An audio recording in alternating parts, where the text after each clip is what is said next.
आज आपण अक्षय तृतीया स्पेशल आमरस थाळी करणार आहोत आणि हा सगळा स्वयंपाक मी अर्ध्या तासाच्या आत तयार केलेला आहे. तुम्ही पाहू शकता अगदी मस्त अशी आपली ही आमरस थाळी तयार झालेली आहे. टम्म फुगलेल्या पुऱ्या आहेत आणि अगदी कमी तेलकट. तुम्ही पाहू शकता आमरस तयार केलेला आहे. मस्त अशी हॉटेलसारखी चमचमीत अशी कढई पनीरची भाजी केलेली आहे. भेंडीची सुकी भाजी केलेली आहे. अजिबात चिकट न होता आणि अगदी 5 मिनिटाच्या आत ही भेंडीची भाजी तयार होते. मस्त असा भात देखील केलेला आहे, थोडासा वेगळ्या प्रकारचा आहे आणि त्यासोबत पापड देखील आहे. तर चला तर मग पटकन रेसिपीला सुरुवात करूयात. त्या अगोदर नमस्कार मंडळी, कसे आहात सर्वजण? रेसिपी आवडत असतील तर लाईक, सबस्क्राईब आणि शेअर करायला अजिबात विसरू नका. तर आज आपण आमरस थाळी करतोय. त्यासाठी सगळ्यात अगोदर आपण तयार करणार आहोत आमरस. त्यासाठी इथे मी 2 मोठ्या साईजचे हापूस आंबे घेतलेले आहेत. तुम्ही कुठल्याही प्रकारचे घेऊ शकता. आणि रस करायच्या अगोदर अर्धा तास हे आंबे आपल्याला पाण्यात ठेवून द्यायचे आहेत आणि नंतर स्वच्छ धुवून मग आपल्याला त्याचा रस तयार करायचा आहे. तर मी इथं मिक्सरचं भांडं घेतलेलं आहे. तर सगळ्यात अगोदर आंब्याची जी साल असते ना ती मी काढून घेतलेली आहे आणि आता या आंब्याचे मी काप करून डायरेक्ट मिक्सरच्या भांड्यात टाकणार आहे. असा रस केल्यानं थोडासा राडा कमी होतो असं मला वाटतं, म्हणून मी असा रस करते. तर याचे छोटे छोटे काप केलेले आहेत. एक आंबा जवळपास 300 ग्रॅम आहे, त्यामुळे 2 आंब्याचा रसच मला पुरेसा होत आहे. आणि विशेष म्हणजे याचं कोयला काहीही राहत नाही. नंतर पाणी टाकून कोय वगैरे धुयची अजिबात गरज पडत नाही. तर अशा काही प्रकारे मी या आंब्याचे काप करून मिक्सरच्या भांड्यात टाकलेलं आहे. सगळ्यात अगोदर पाणी न टाकता किंवा मग दूध न टाकता आपल्याला हे जे आहे ना तो आंब्याचा पल्प काढलेला तो असाच मिक्सरमधून फिरवून घ्यायचा आहे. म्हणजे तो व्यवस्थित असा बारीक होतो, मिक्स होतो. फक्त या आंब्याच्या पल्पमध्ये 1 ते 2 इलायची मी सोलून टाकलेली आहे, म्हणजे या पल्पसोबत ती अगदी छान अशी बारीक होईल. तुम्हाला साखर हवी असल्यास तुम्ही साखर देखील आत्ताच टाकू शकता. छान अशी ती मिक्स देखील होईल, पण मी साखर टाकणार नाही आहे. छान असा रस जो आहे तुम्ही मिक्सरमधून काढून घेतलेला आहे. नंतर थोडंसं दूध आणि थोडंसं पाणी टाकून हा आपला आमरस जो आहे तो तयार झालेला आहे. तुम्ही पाहू शकता अगदी मस्त असा आणि 2 आंब्याचाच खूप छान असा हा रस तयार झालेला आहे. तर आता तो आपण रस फ्रीजमध्ये ठेवून देऊयात, म्हणजे बाकीची पूर्ण थाळीची तयारी होईपर्यंत हा आपला रस अगदी थंड होईल. आता आपण करणार आहोत पनीरची भाजी. त्यासाठी पनीर मी फ्रीजमधून काढून पाण्यामध्ये ठेवलेलं आहे एक अर्धा तासापूर्वीच, त्यामुळे ते छान असं नॉर्मल टेम्परेचरला आलेलं आहे.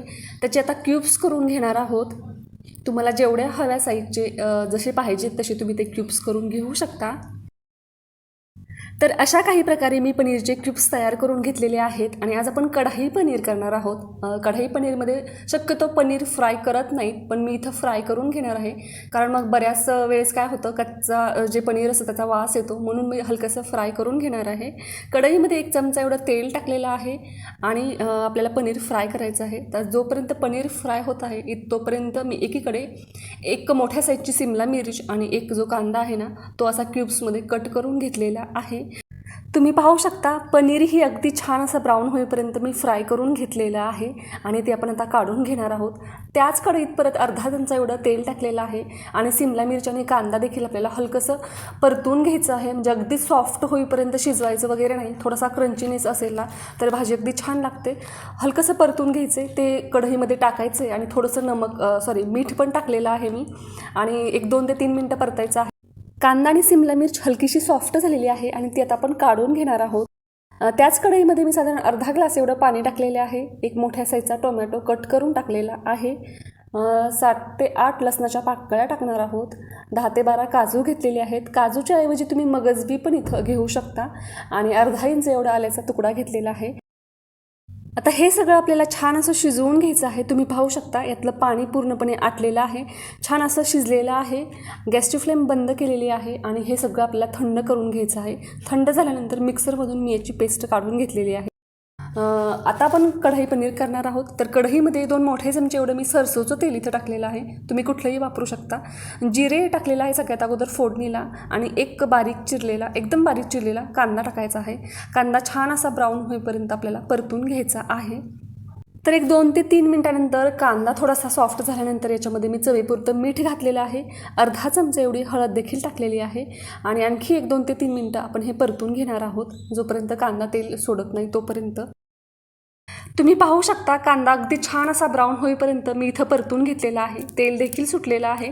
तर कांदा थोडासा साईडला काढून मी त्याच कढईमध्ये साधारण 1 ते 1.5 चमचे एवढं बेसन टाकलेलं आहे आणि बेसन आपल्याला आता छान असं फ्राय करून घ्यायचं आहे या तेलामध्ये. तुम्ही साईडला जरी परतून घेऊन टाकलं ना तरी देखील चालेल. बेसन टाकल्यानंतर थोडासा घट्टपणा येतो कारण जे मॉइश्चर आहे ते कांद्याचं ते सगळं बेसन शोषून घेतं. मग थोडंसं पाणी टाकून तुम्ही परतलं ना तरी देखील चालेल. छान असं बेसन आणि कांदा आपल्याला परतून घ्यायचा आहे आणि नंतर मग परतून झाल्यानंतर त्याच्यामध्ये आपण जी टोमॅटो आणि काजूची प्युरी तयार करून घेतली आहे ती टाकायची आहे. व्यवस्थित असं मिक्स करायचं आहे. मिक्सरच्या भांड्यामध्ये थोडंसं पाणी टाकून मिसळून घेऊन मी थोडंसं पाणी याच्यामध्ये ॲड केलेलं आहे साधारण अर्धी वाटी एवढं. आणि आता ही जी प्युरी आहे ना ती आपल्याला शिजवून घ्यायची आहे. 1 ते 1.5 चमचा एवढे मी लाल मिर्च पावडर टाकलेली आहे आणि त्याच चमच्याने 1 ते 1.5 चमचा एवढी धना पावडर टाकलेली आहे. आणि आता आपल्याला ही प्युरी झाकून ठेवून साधारण 5 ते 7 मिनटापर्यंत छान अशी शिजवून घ्यायची आहे.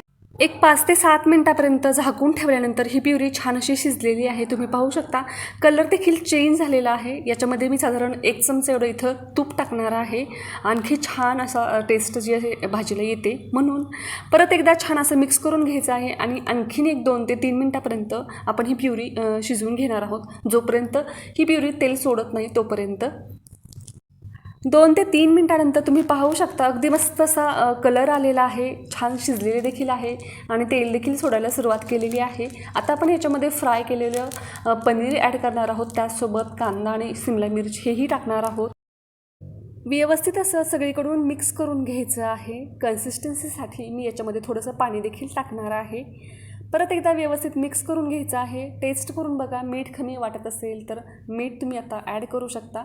अगदी छोटासा चमचा म्हणजे 1/4 चम्मच इथं मी याच्यामध्ये गरम मसाला टाकलेला आहे आणि थोडीशी कसुरी मेथी हातावरती क्रश करून टाकलेली आहे. छान असं मिक्स करून 2 ते 3 मिनटं झाकून ठेवायचं आहे. अगदी म्हणजे तुम्ही हॉटेलची पनीरची भाजी खाणं विसरून जाल इतकी टेस्टी ही भाजी तयार होते. हॉटेलपेक्षाही छान. त्यामुळे तुम्ही अशा प्रकारे पनीरची भाजी एकदा नक्की करून बघा. 2 ते 3 मिनटं इथं मी झाकून ठेवलेली आहे ही भाजी आणि 2 ते 3 मिनटानंतर माझ्याकडे कोळसा होता. तो कोळसा छान असा दुसऱ्या गॅसवरती मी पेटून घेतलेला आहे आणि त्या एका चमच्यामध्ये तो कोळसा आता ठेवलेला आहे. पेटता कोळसा तुम्ही पाहू शकता. त्याच्यावरती 1 चमचा एवढं तूप घातलेलं आहे म्हणजे छान असा एक स्मोकी फ्लेवर जो असतो ना अगदी हॉटेलमध्ये मिळतो तसा या भाजीला येतो. आणि आता आपण हे 2 ते 3 मिनटं झाकून ठेवणार आहोत या धुरामध्ये कोयल्याच्या पूर्ण.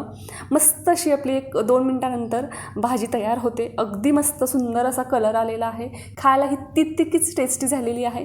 तुम्ही पाहू शकता अगदी घरच्या मसाल्यात साध्याने सोप्या पद्धतीनं आपण ही कढई पनीरची भाजी तयार केलेली आहे. तुम्ही नक्की ट्राय करून आता आपला कढाई पनीरची भाजी तयार झालेली आहे. त्याचसोबत आमरस देखील तयार झालेला आहे. आता आपण करणार आहोत भेंडीची भाजी. त्यासाठी भेंडी धुवून साईडला ठेवून द्यायची आहे आणि आपण एकीकडे कणिक मळून घेणार आहोत. आणि आपण ह्या ज्या पुऱ्या आहेत ना त्या फक्त गव्हाच्या पिठापासून करणार आहोत. म्हणजे रवा वगैरे अजिबात मिक्स नाही करणार आहोत. तर भेंडी सुकेपर्यंत पीठ मळून घेऊयात. हवं तेवढं पीठ घ्या. चवीपुरतं मीठ टाका. 1 चमचा एवढं तेल टाकायचं आहे आणि थोडं थोडं पाणी घालून अगदी घट्ट अशी कणिक मळायची आहे. कशासाठी तर तेही सांगते. घट्ट अशी कणिक मळल्याने पुऱ्या कमी तेलकट होतात आणि लाटताना आपल्याला पीठ वगैरे लावायची अजिबात गरज पडत नाही. नुसती आपल्याला पुरी लाटता येते थोडंसं तेल लावून. म्हणजे अगदी कमी तेलकट तर होतेच आणि एकदम अशी छान पुरी देखील फुगते. पीठ मळल्यानंतर साधारण 2 मिनटं असं पीठ छान असं मऊ करून घ्यायचं आहे आणि 10 ते 15 मिनटासाठी भिजण्यासाठी साईडला ठेवून द्यायचं आहे. तोपर्यंत आपण भेंडीची भाजी करून घेऊयात. तुम्ही पाहू शकता इथं मी अगदी घट्ट असं पीठ मळलेलं आहे. भेंडी धुवून एका कपड्याने स्वच्छ पुसून घ्यायची आहे आणि अशी बारीक बारीक मी भेंडी चिरून घेतलेली आहे. कढईमध्ये 1 चमचा एवढं तेल घातलेलं आहे आणि सगळ्यात अगोदर आपल्याला भेंडी फ्राय करून घ्यायची आहे. तुम्ही कधी अशा प्रकारे भेंडी केली आहे का? नसेल केली ना तर नक्की करून बघा. अगदी मस्त अशी भेंडी तयार होते. अजिबात चिकट तर होत नाही पण 5 मिनटाच्या आत भेंडी तयार होते. टाईम लावून केलं ना तरी देखील चालेल. आता भेंडी कढईमध्ये टाकलेली आहे. गॅसची फ्लेम मी फुल केलेली आहे आणि 1-2 मिनटं आपल्याला ही भेंडी आहे ती परतून घ्यायची आहे. तशी ही भेंडी लवकर सॉफ्ट होते. 2 मिनटं झाकून ठेवली ना तरी देखील चालेल. 2 मिनटानंतर तुम्ही पाहू शकता भेंडी छान अशी सॉफ्ट झालेली आहे आणि ती एका प्लेटमध्ये मी आता काढून घेणार आहे. त्याच कढईत एक मोठा चमचा तेल टाकलेलं आहे. तेल चांगलं गरम झालं की जिरे मोहरीची फोडणी द्यायची आहे. कढीपत्ता टाकायचा आहे. एक बारीक चिरलेला कांदा आणि अर्धा टोमॅटो टाकून द्यायचा आहे. छान असं परतून घ्यायचं आहे. थोडीशी हळद टाकून कांदा आणि टोमॅटो सॉफ्ट झालं की लगेच आपण त्याच्यामध्ये ही फ्राय केलेली भेंडी टाकणार आहोत. व्यवस्थित असं सगळीकडून मिक्स करून घ्यायचं आहे. गॅसची फ्लेम या ठिकाणी फुल ठेवली ना तरी देखील चालेल. मिक्स झाल्यानंतर एक 2 मिनटं मी इथं भेंडी झाकून ठेवलेली आहे आणि 2 मिनटानंतर आपण चेक करणार आहोत. भेंडी जवळपास आपली शिजलेली आहे. कारण अगोदर आपण भेंडी फ्राय करून घेतली होती म्हणून खूप पटकन शिजते. तशी ही भेंडी जास्त वेळ अजिबात लागत नाही. पण अशी भेंडी केल्याने अजिबात चिकट होत नाही. म्हणून आता आपण याच्यामध्ये चवीपुरतं मीठ टाकणार आहोत. तुम्ही भेंडी कशीही करा पण मीठ सगळ्यात शेवटी टाकायचं म्हणजे भेंडीला चिकटपणा अजिबात येत नाही पूर्ण शिजल्यानंतर. आणि अर्धा चमचा एवढं इथे मी लाल तिखट टाकलेलं आहे म्हणजे लाल मिर्च पावडर टाकलेली आहे.